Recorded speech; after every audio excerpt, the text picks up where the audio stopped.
Hello friends, I hope all are doing well.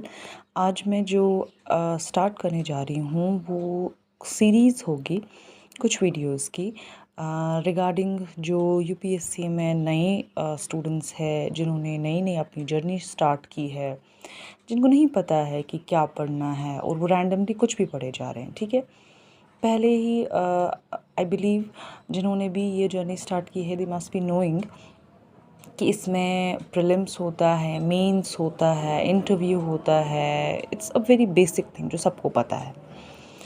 But coming to the subjects, पढ़ना क्या है, ठीक है ना। Right now I will be telling you दो subjects specifically regarding the prelims. Please and please इसको आप please avoid कर दीजिए। Okay, so this is something during my preparation जो मैंने यहाँ पे लिखा है, तो उसी में से मैंने कुछ चीज़ें उठाई हैं जो मैं आपके साथ शेयर करूँगी। सो this is the polity. Polity is very very very important.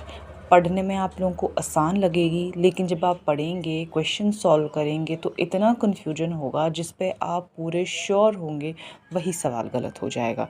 तो प्लीज़ मेक श्योर कि पॉलिटी में आप अपने कॉन्सेप्ट्स क्लियर करें। Okay, then economy is there. अब आप देखेंगे कि साल दर साल जो इकोनॉमी है उसका वेटेज बढ़ रहा है, ठीक है, along with the science and tech. Science and tech के भी बहुत सारे क्वेश्चंस देखने को मिल रहे हैं। तो प्लीज़ इकोनॉमी पे, साइंस एंड टेक पे भी आप पूरा ध्यान देंगे, इसको भी आप वेटेज देंगे। उसके बाद आप एनवायरनमेंट पढ़ेंगे, ठीक है ना।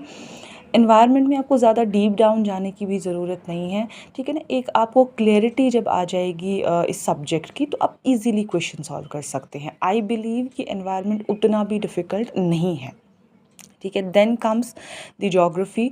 ज्योग्राफी पार्ट में आपको रिवर्स के बारे में, ज्योग्राफी में मैपिंग भी हम कंसिडर कर देते हैं, इसी का पार्ट है ये जो मैपिंग है, ठीक है ना। तो ये आपको करना है, प्रॉपर्ली देखना है कौन जगह कहाँ है, कौन सी रिवर कहाँ से फ़्लो करती है, ये आपको इसमें प्रॉपर्ली देखना है ज्योग्राफी में। एंड आई बिलीव कुछ इंटरनेशनल रिलेशंस, लाइक कुछ न्यूज़ होती है इंटरनेशनल रिलेशंस की, करंट अफेयर्स जिनको मैंने यहाँ पे कंसिडर किया है उन पे आप ध्यान देंगे। हिस्ट्री में, हिस्ट्री की जब बात करते हैं तो हिस्ट्री में आप सबसे पहले एक थोड़ा सा रीडिंग कर लीजिए एंशियंट का, मिडीवल का, मॉडर्न का, ठीक है। फिर जब आप सेकंड रीडिंग करेंगे ना तो आप मॉडर्न पे थोड़ा ज़्यादा ध्यान दीजिए। उसके बाद एंशियंट में आप टर्म्स पे ध्यान दीजिए, ठीक है ना। मिडीवल में भी आप कुछ कुछ टर्म्स जो मुग़ल एरा वगैरह की हैं उस पे ध्यान दीजिए। प्लीज़ डोंट वरी इफ़ कोई चाहता है कि मैं एनसीईआरटीज़ आपको बताऊं कि कौन कौन सी ज़रूरी है, क्योंकि सारी एनसीईआरटीज़